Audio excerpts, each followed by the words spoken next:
Mark Koch was just 12 years old when he watched an American fighter plane crash on his family's land in northern France. And when it happened, when the plane fell, there were still bullets exploding.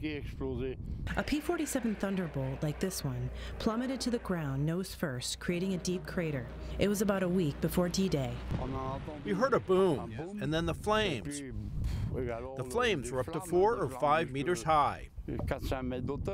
The American pilot, Frank Fazekas Sr., was killed. After government officials deemed the remains non-recoverable, the plane and the pilot were left there for over 70 years. The makeshift grave was eventually covered so they could farm again. Lieutenant Frank Fazekas was only 22 years old. He left behind a young wife and a 6-month-old son, a son who is now 74 years old.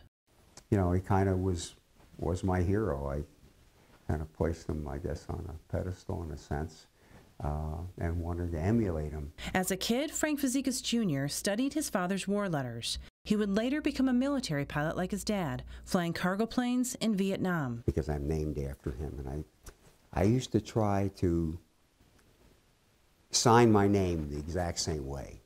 The family always thought Fazekas was buried in a Belgian cemetery.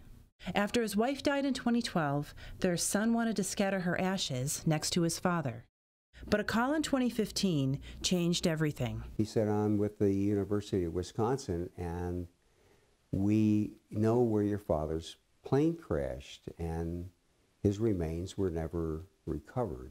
University of Wisconsin researchers were working on a new project with the Department of Defense to help find missing servicemen and women.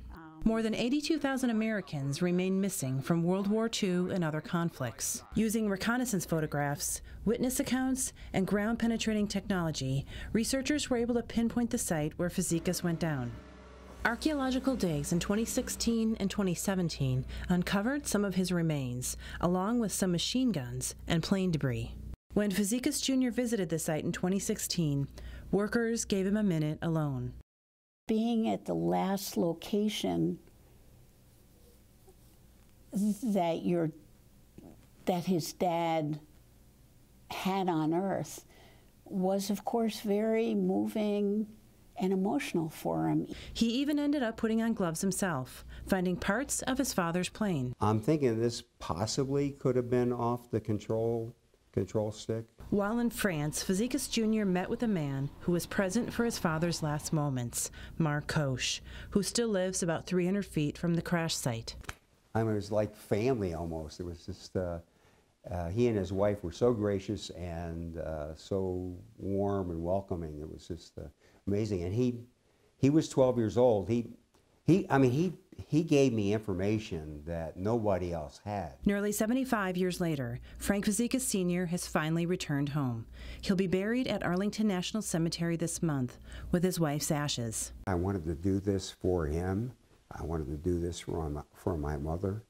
I wanted to see that he got the burial, the honors that he deserved. A son fulfilling his sense of duty to a father he only knew in photographs.